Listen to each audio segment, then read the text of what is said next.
There's some incredible TV coming out of the UK right now. Brits just do it differently. The accents, the wit, the scenery, the devastating one-liners disguised as compliments. It's all streaming on BritBox. They have the best mysteries, dramas, comedies, and seriously addicting originals like Outrageous, based on the true story of the Mitford sisters. They were kind of like the Kardashians of the 1930s, wealthy, audacious, chaotic, wildly opinionated, and always making headlines. And chances are you've never heard their story. It's stunning. It's jaw-dropping. It's very British. So check out Outrageous. It could be your next favorite. Don't miss Outrageous, streaming now only on BritBox. You know that person in your life who just can't stand mayo? Call them traumatized. Call them closed-minded. We get it. They're stuck in their ways. But here's the thing. They just haven't tried Hellmann's flavored mayo. We're talking bold flavors that will flip even the biggest skeptics. Spicy mayo that adds the perfect kick to your burger. Garlic aioli that transforms ordinary fries into something extraordinary. Chipotle mayo that turns your basic wrap into a smoky sensation. So to all the mayo haters out there, yes, we're looking at you. It's time to eat your words. Because with mayo this flavorful, any hater is just a mayo lover waiting to be convinced. Hellmann's flavored mayo. Get ready to eat your words. The amazing Kate Casey. Welcome back for another episode of Reality Life with Kate Casey. Today's episode is about the disappearance of George Smith. There was something effortlessly magnetic about George Smith, the kind of guy with a quick smile, a wide circle of friends, and a deep love for life. Raised in the affluent coastal town of Greenwich, Connecticut, George grew up surrounded by tree-lined streets, colonial homes, and the kind of community where families put down roots for generations. He attended Greenwich High School, where he was known as outgoing, fun-loving, and fiercely loyal. His world was centered around family, especially his parents, George and Maureen, and his younger sister, Bree. His father owned a local liquor store, and George often worked alongside him, learning not just about the business, but the importance of showing up, working hard, and connecting with people. He was the family's only son, and they adored him. To his parents, George wasn't just a boy with big dreams. He was the future. He brought energy into every room, cracked jokes at the dinner table, and never missed a chance to make someone feel seen. In the summer of 2005, everything seemed to be falling into place. On a picture-perfect day in Newport, Rhode Island, where the ocean sparkles like cut glass and sailboats drift like ghosts across the water, George and his bride, Jennifer Hagel, said their vows. The sun-drenched ceremony was held before friends and family, surrounded by historic mansions, church bells, and salty Atlantic air. And there was laughter, champagne, and the kind of hope only a newlywed couple can understand. Two young people deeply in love, ready to begin the next chapter.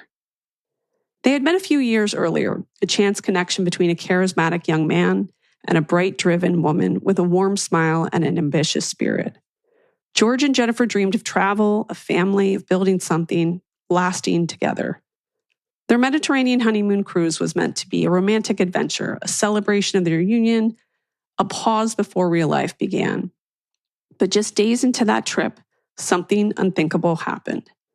George vanished from the cruise ship in the middle of the night, and what followed was a murky, maddening investigation that left his family devastated and desperate for answers. A mystery that continues to haunt the halls of maritime justice nearly 2 decades later. Their honeymoon began on June 29, 2005, when they boarded the Brilliance of the Seas in Barcelona, Spain. Again, that trip was to be a 12-night Mediterranean voyage with planned stops in destinations like Nice, Florence, Rome, Santorini, Mykonos, and in Turkey. It was a dream voyage filled with sun-soaked coastlines, ancient ruins, and romantic evenings at sea. The couple settled into cabin 9062, a balcony stateroom on the 9th deck. And the mood was festive. George was excited and Jennifer was radiant, and they mingled with other honeymooning couples and quickly connected with a group of passengers, including a few men in their early 20s who were traveling together. Greg Rosenberg, Zachary Rosenberg, Rusty Kaufman, and Josh Askin, all from the United States. On the night of July 4th, 2005, The group spent the evening drinking heavily on the ship's casino and bar areas. Surveillance footage and witness accounts confirmed that George and Jennifer were both intoxicated by the early morning hours of July 5th. Jennifer was eventually escorted back to the cabin by crew members after reportedly passing out in a hallway.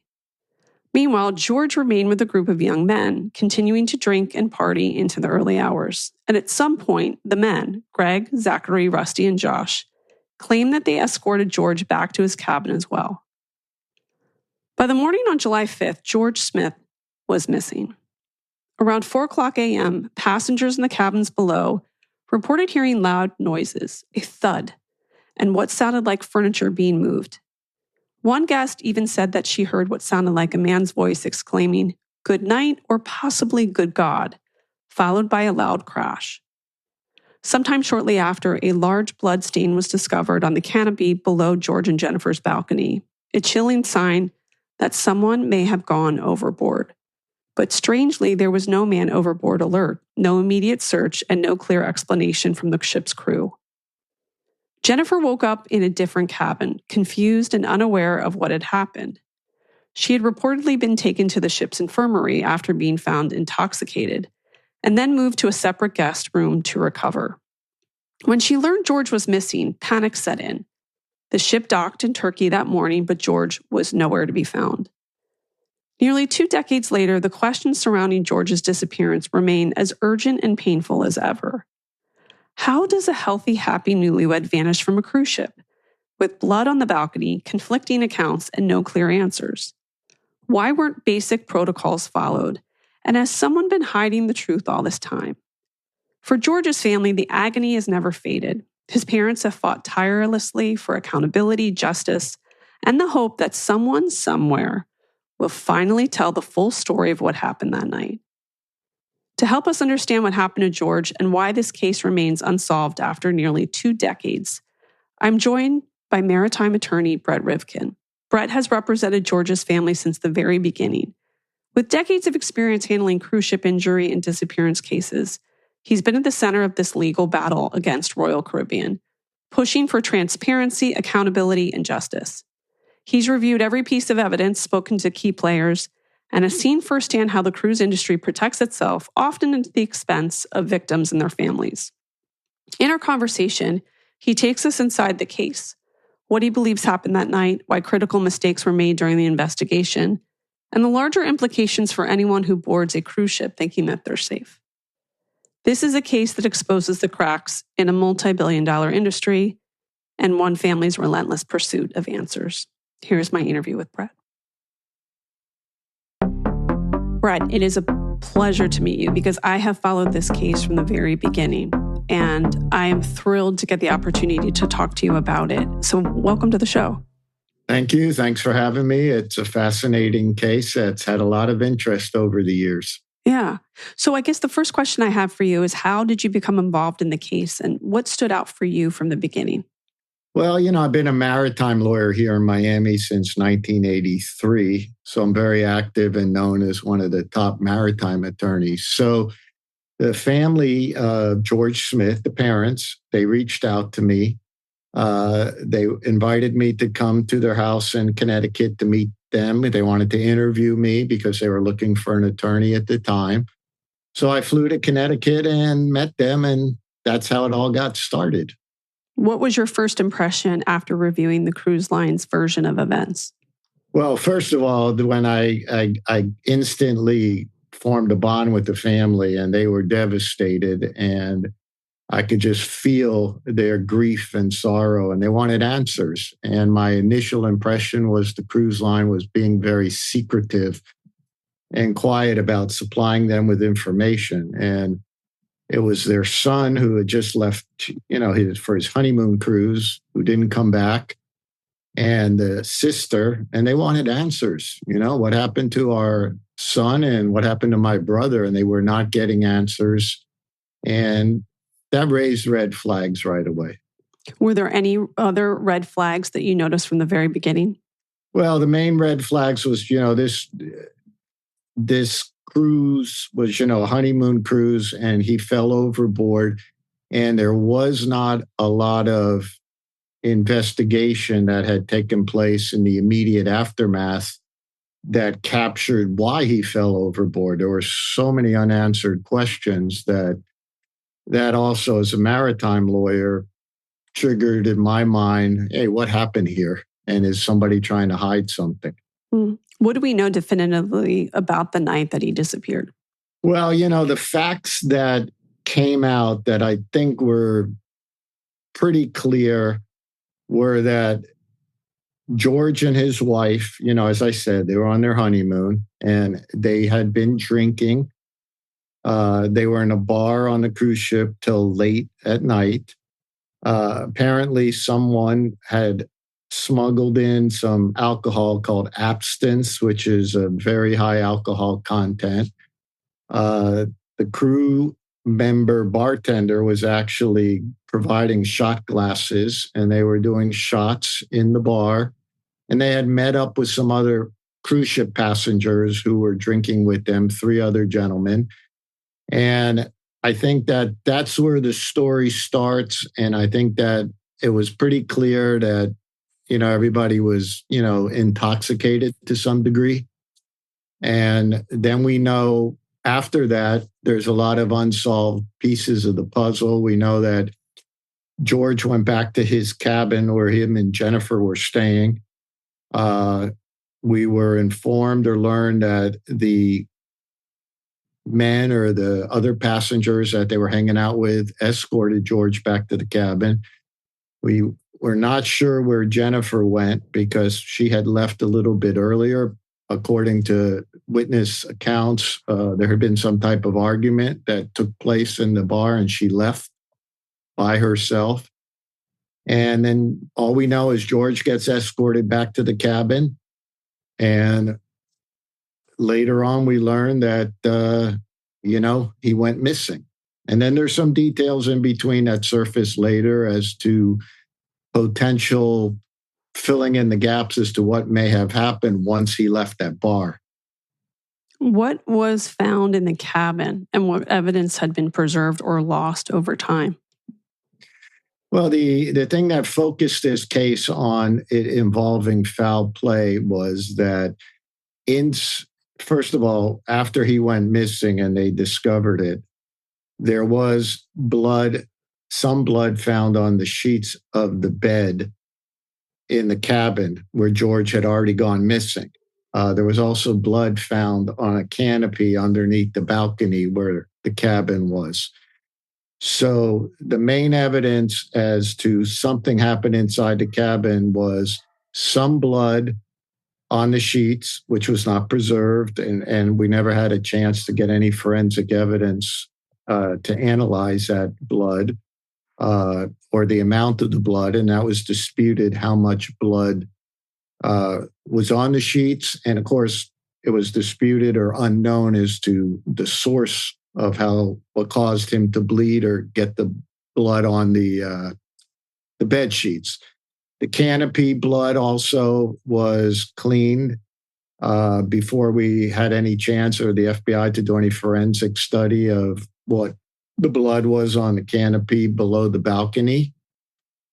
And what happened inside the cabin is unknown because it's George and supposedly these other crew members who were in there for a short period of time.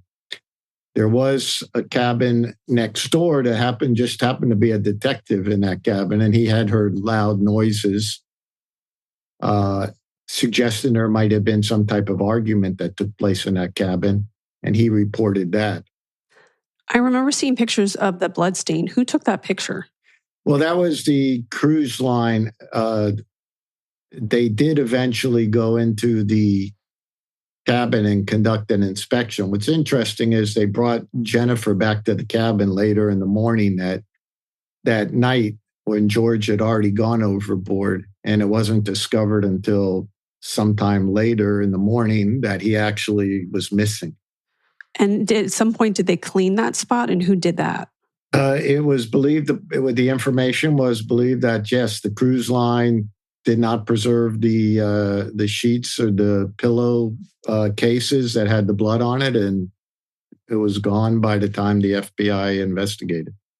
You had mentioned that alcohol. I know that she was in another part of the ship. In media reports at the time, they alluded to the possibility that maybe someone had put something in her drink. Was there ever evidence of that? That was always a viable thought because of the fact that they did find Jennifer passed out in another part of the ship. However, that was never proved. There was never any testing of her done or anything to prove that she had anything in her bloodstream to show that she had been drugged at the bar or anything like that. There's speculation that that's what was a possibility to have happened, to have caused this situation where she separated from him and she's found in a different part of the ship and he's in his cabin and eventually, goes over the balcony for some reason.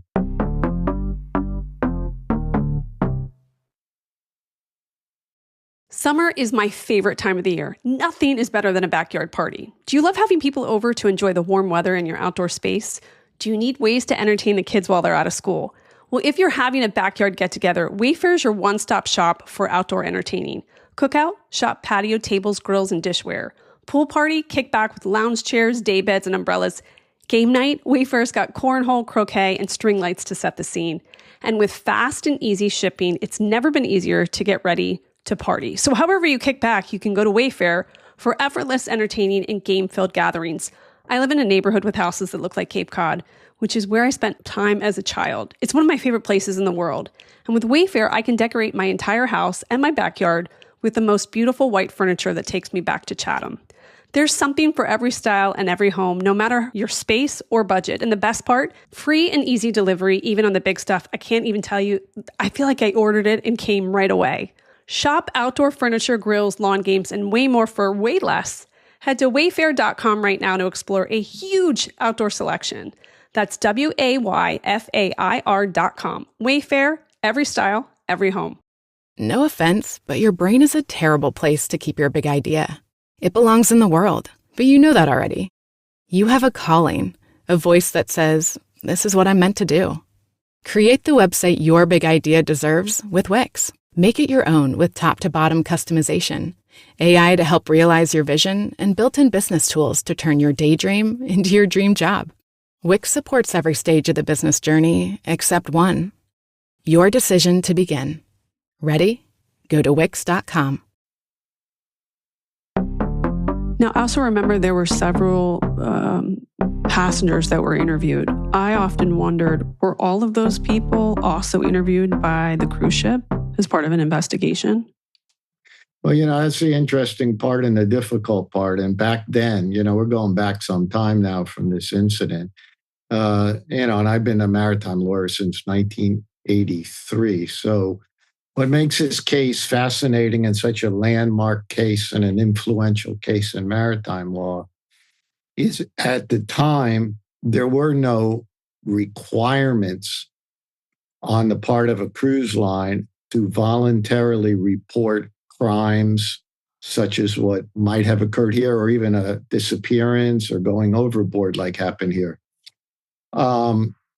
So what you typically had, as in this case, was the cruise line being responsible for the initial investigation, which is already a problem because, the cruise ship company has potential liability in a situation like this. And then they're in charge internally of whether they preserve a accident or crime scene or not, speaking to witnesses, whether they preserve statements or not preserve statements, generating the incident and accident reports, and then characterizing the incident the way they want to when they do finally report it, if they do. So initially, it was the cruise lines that did, and it was always argued a very shoddy type investigation as far as the lack of number of people that were actually interviewed and statements taken, which is also part of preservation of evidence. Because once that ship ended and the cruise ended, you're talking about crew members and passengers from all over the place are gone, Mm-hmm. And so it was very hard to get the proper interviews done. So the criticism focused a lot on that initial investigation, or lack of, by the cruise ship, and lack of proper protocols followed, or lack of protocols in place for such an investigation. In fact, something that was very scary, one of the positions the cruise line took in the legal case, for lack of preservation of evidence and failure to do a proper investigation, was, we don't have a duty to do any investigation. So they kind of tried to, wipe their hands clean of any responsibility to preserve evidence or do an investigation on their cruise ship. And that's why this case propelled into such an important case, which led to congressional hearings in Washington addressing these type of issues, at which I spoke, and which resulted in a change in the laws regarding all of that. So this was a landmark case. Precedent-setting case, yes. Do you think, now it's been 20 years, do you think that there was a cover-up? Well, again, factually, it appeared to be, and I have to say that I rely on many law enforcement experts who got involved looking at this case, both retained experts but non-retained experts. Because this was such a high-profile case, there were many law enforcement people who were interviewed and spoke to regarding the facts of this case. And there was pretty much a consensus of those experts that it was a botched investigation, which surely suggested an attempt to sweep it under the carpet, keep it quiet, and whether there was a deliberate attempt to cover it up is an inference one can make from the facts of the case and the lack of investigation and the lack of preservation for the evidence. Of course, the cruise line would say, at best, it's just wasn't a good investigation and we didn't do it the way it should have been done.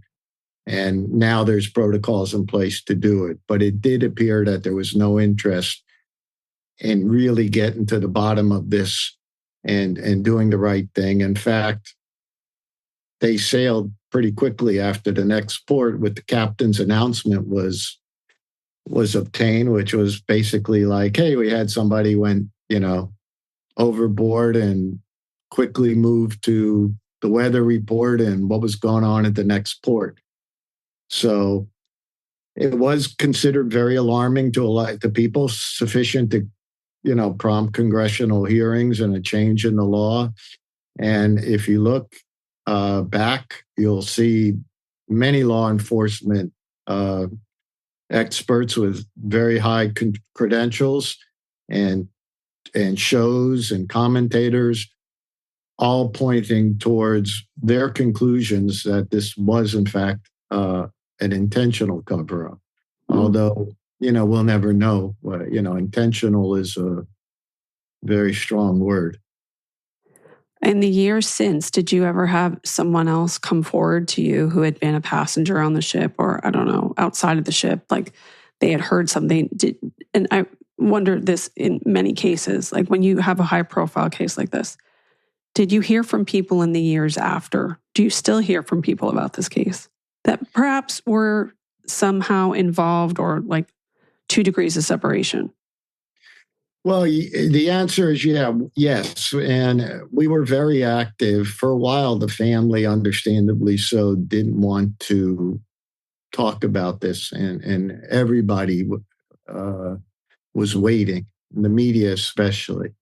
They wanted to hear from the parents, and they were very quiet about it. When they finally felt ready, we did go on TV and travel to different media, including Washington and I think I was on Larry King's show 3 times and all the major television shows because it was important, not for any other reason to the Smith family other than, hey, we want to get this out more because of that hope that maybe more evidence would come forward, because they were running into a brick wall with the FBI, only because the FBI was limited in a case like this. When the evidence wasn't preserved, when they weren't alerted immediately, they come in after the fact. There's not a whole lot that they can do, even though they kept the investigation open for a long time. And there was headway made towards trying to determine what happened and who happened. But this, again, would have been a criminal investigation. And as you know, and I'm sure your listeners know, in a criminal case, you really have to have concrete, beyond reasonable doubt evidence. And in a case where somebody goes overboard and the body's missing and you don't have a body for any forensic evidence, and then you don't have a cabin that was preserved for forensic evidence, and you don't have enough statements of witnesses interviewed at the beginning, there's not much to do. So the media outlets and the shows were a way to hopefully get some information. And the Smith family were active in opening up a page on social media and website to welcome input. And there was a lot of input, but it was generally, here and there comments, and nothing that we hadn't really already learned from the FBI, and learned a little bit later when one or two of the passengers who were in the cabin with George that night ended up in jail. And there was some video that did surface of one of the passengers bragging about, something that suggested he may have been involved in George going overboard. But there was never enough direct proof to result in a prosecution criminally. So at this point, do we think it's just impossible for this case to be solved?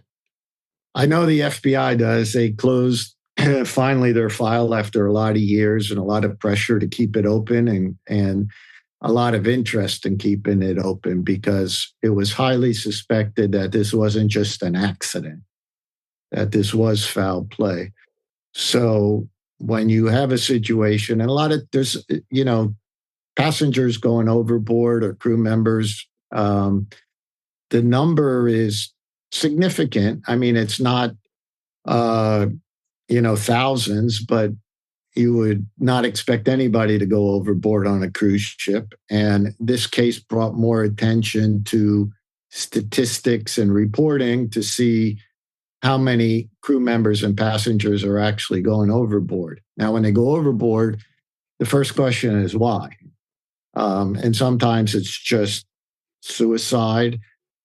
Sometimes it's, somebody doing something they shouldn't be doing, like, getting up on the railing or doing something dangerous. Sometimes it's potential foul play. And a lot of times it involves intoxication. This case had intoxication involved, but it also was one of those cases that had high indicators that there was foul play. And so then that becomes frustrating when you, especially as a family, but also as a society and criminal authority, law enforcement authorities, to have such a high suspicion of there being foul play and yet not being able to close the case, prove it, and get some justice that deserves to get done. So it's frustrating, but the FBI closed the case despite our search for more information and more answers. It does not appear that this case will ever have a conclusion that fits the criteria beyond a reasonable doubt. And so you're still going to have that doubt out there regarding this landmark case. Now, the family and his wife, were they ever compensated? Well, there were lawsuits filed. There was some confidential settlement agreements. The compensation obviously was nowhere near what, and there's no money, of course, to compensate for the loss of your son or your husband or whoever's receiving any compensation. The cruise line fought providing compensation, as they didn't initially just say, and I've been doing this 43 years now. My first 5 years, I was on the defense side representing cruise ship companies. And then I said, it wasn't where my heart was. And then I turned over to representing victims, people hurt, family members who lost loved ones. And I've been doing that for 38 years. And I always was of the opinion, as I am today, something like this happens, it shouldn't be a cat and mouse game as to, am I turning over any information that's going to possibly get me sued as a cruise ship company? And should I try to prevent handing that information over? The biggest trauma to a family is, closure, not having closure. Mm-hmm. So I always was, why don't you just sit and meet with us and here's what we need. And, give it to us all, the surveillance, the room key information, the tracking of all these passengers. It didn't happen right away. It required lawyers and lawsuits and depositions and fighting. And in the end, the important evidence was squandered in the early hours following, discovering he went overboard.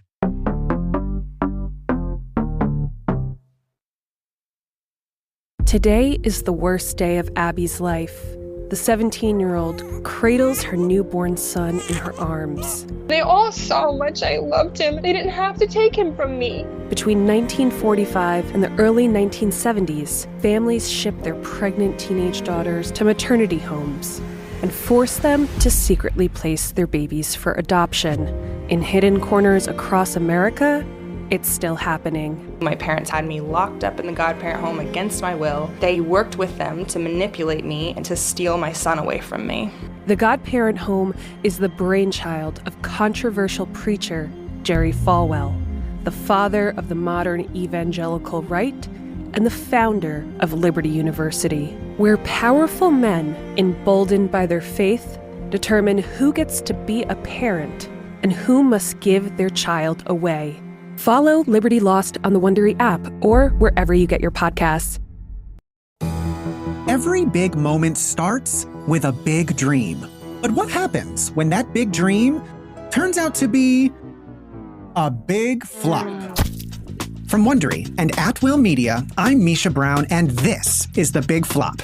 Every week, comedians join me to chronicle the biggest flubs, fails, and blunders of all time, like Quibi. It's kind of like when you give yourself your own nickname and you try to get other people to do it. And the 2019 movie adaptation of Cats. If I'm watching the dancing and I'm noticing the feet aren't touching the ground, there's something wrong with the movie. Find out what happens when massive hype turns into major fiasco. Enjoy The Big Flop on the Wondery app or wherever you get your podcasts. You can listen to The Big Flop early and ad-free on Wondery Plus. Get started with your free trial at Wondery.com/plus.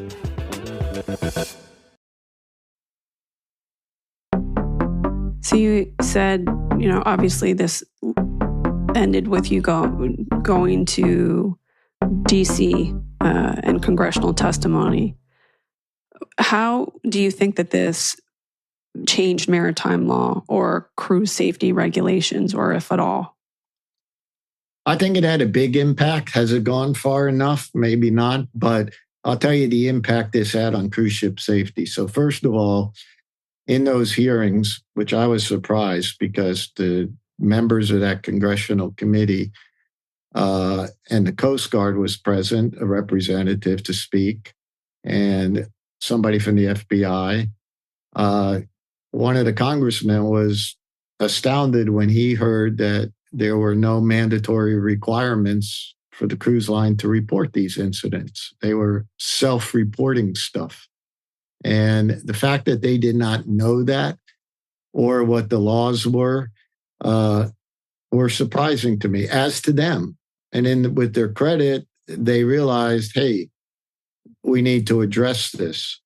And with the revelation that came out of this case, which is the George Smith case, and our media blitz, I'll say, that we did on behalf of the Smith family in order to get the case out there and keep it active with the FBI and keep it active with people so they would come forward, came revelation of more discovery about crimes happening on cruise ships, like sexual assaults, for example, that have for years, I've been doing this a long time, for years were swept under the carpet. They were not reported. They were quickly attempted to be resolved with confidential settlements so that the image of the safety and the fun of a cruise ship would not be affected.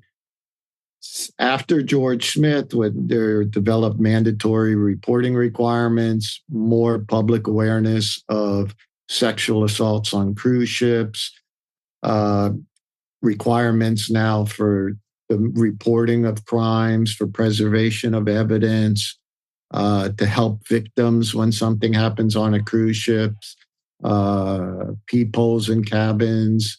The cruise line got a much more broad spotlight and brighter one put on them after this happened to kind of clean up their act and focus a little bit more on safety and security, which they have to a degree, could always be improved upon, but it has helped with safety. It resulted in also formation of a society called the International Cruise Victim Society, which I helped form with a gentleman I actually met when we went to Washington in connection with this hearing. He had lost his daughter on a cruise. She went on a cruise and mysteriously disappeared during the cruise. Her belongings had been left in the cabin untouched for days. When the cruise ended, they packed up her belongings and put them in storage and never reported this. Oh my God. So later, when the family discovered that their daughter was missing, or other family members, they started inquiring and figured out she had gone on a cruise by herself. Wow. So she disappeared, and that wasn't reported at all. So I met this gentleman there because he was also there with a lot of interest in addressing the cruise ship safety and security laws, which is why I was there to testify as an expert. And he decided he wanted to form this organization, a non-profitable organization to help cruise ship victims and give them insights and advice and support. And I helped him form that, and it grew eventually to widespread membership internationally, and it's still going on. So what would you say is important for people to know about being a cruise ship passenger, about your legal rights and your personal safety on board? Well, I'd say, cruise ships are still a wonderful way to travel. It's a great vacation and it's a great family vacation. But you have to realize and not let your guard down. So you've got to go on the cruise ship with a lot of awareness that there is crime on board a cruise ship. And even though you feel like there's nothing bad can happen to you or your kids, you still have to have a lot of supervision if you have kids on board, and you have to look out for your own safety and be careful, with drinking, because alcohol is a big factor on the cruise ship. Anybody who's suspicious on board the ship, or anybody who's intoxicated, or if you think somebody's watching you like a passenger, or you're worried about, some creepy looking person who you think might be a threat, report that to security immediately. God forbid something happens to you. Think of to the best you can with your family members of how you're going to preserve the evidence of what happened through pictures, through getting names and addresses of any witnesses, and to making demands on the cruise ship companies to provide you assistance, including potentially contacting authorities for assistance and help outside of the cruise ship security that may not be your friend. They may have the cruise ship's interests at heart if it's serious enough, and use your cell phone and communication to get in touch with family members who can also get in touch with a maritime lawyer such as myself. I get calls all the time. I'm answering calls many times late at night. Somebody's still on a cruise ship or at a port. I've been sexually assaulted, or my son or my daughter's been, something happened to them. What should we do? The cruise line wants to take statements. They want to turn us over to some foreign authority. What are my rights? What should I do? And they're panicking. So you have those options available depending on the degree of severity.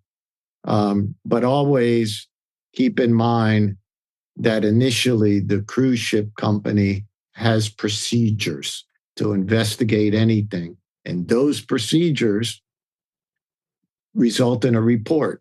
And when we go to ask for those reports, their response is, we can't give you our reports because our investigation is always, and they use the word always, this is interesting, always done with an eye towards the anticipation of litigation, which means they're saying anytime anything happens to a cruise ship passenger, we're thinking we might get sued.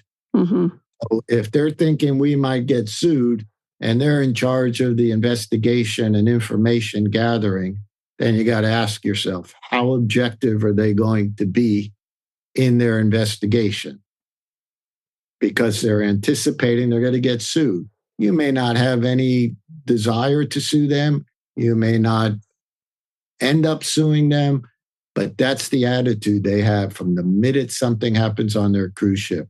Let's investigate it with an eye towards this person's going to sue us, and we better be in a position to defend the case. When you look back at this story, what do you want people to know about George Smith? Because you had the opportunity to spend time with his family. I think about his wife. They had been married, not just even like 2 weeks when this happened. What do you want people to know about him? Well, from all accounts, he was, a intelligent. He was a super handsome guy. He had a bright future. He lived in a very well-to-do community. He had a great family. I mean, his mother and father and sister are wonderful people.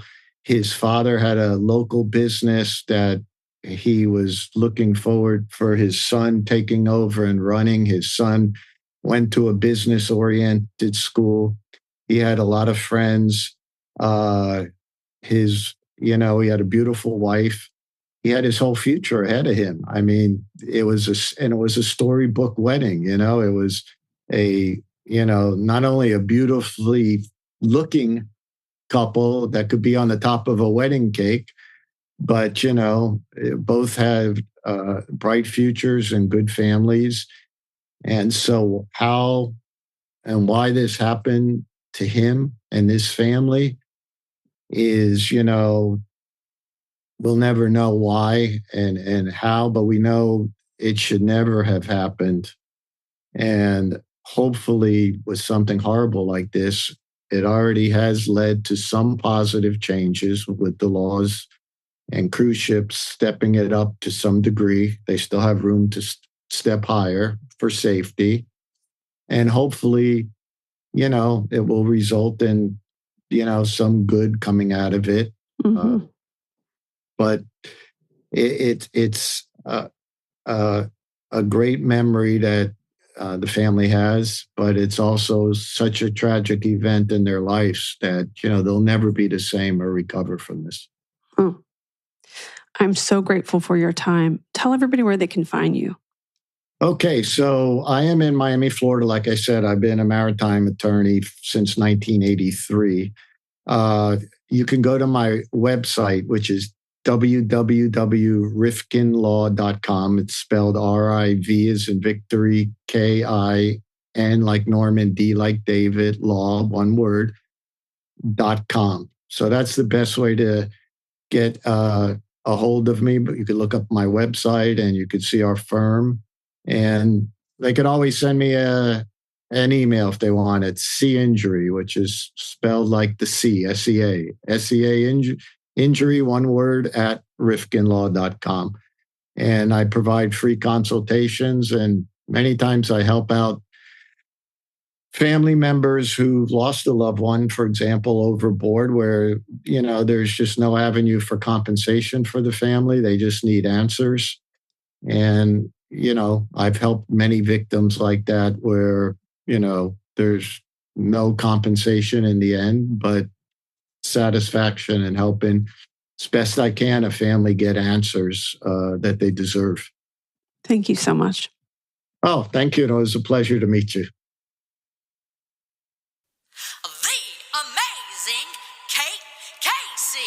I want to thank my fantastic guest, Brett Rivkind, and remind you to make sure that you click subscribe to this podcast.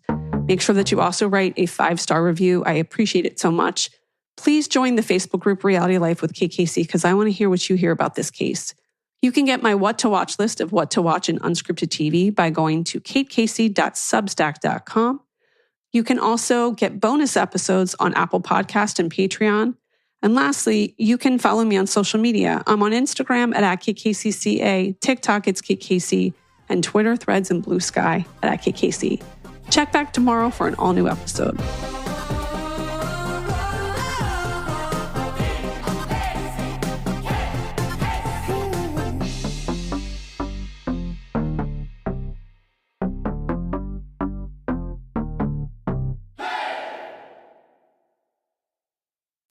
It's your girl, Kiki, and if you haven't heard my podcast, baby, this is Kiki Palmer, you're missing out.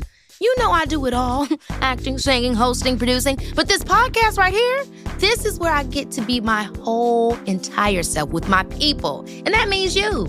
Every week, we're hanging out, getting into the juiciest conversations. And trust me when I say the tea is hot. And the guests are serving. We're talking entertainers, creators, thought leaders. Everybody who's everybody comes through to keep it real with your girl. But this isn't just about me and my guests spilling tea. This is about us, you and me, hanging out every week, getting into everything from career moves to life drama to being a mom. Nothing is off limits. I'm always going to be your girl, Kiki, keeping it 100. So come through and join the conversation. Head over to YouTube if you want to watch the full experience. Or you can subscribe to Baby, This is Kiki Palmer on the Wondery app or wherever you get your podcasts. Want it early and ad-free? Join Wondery Plus right now.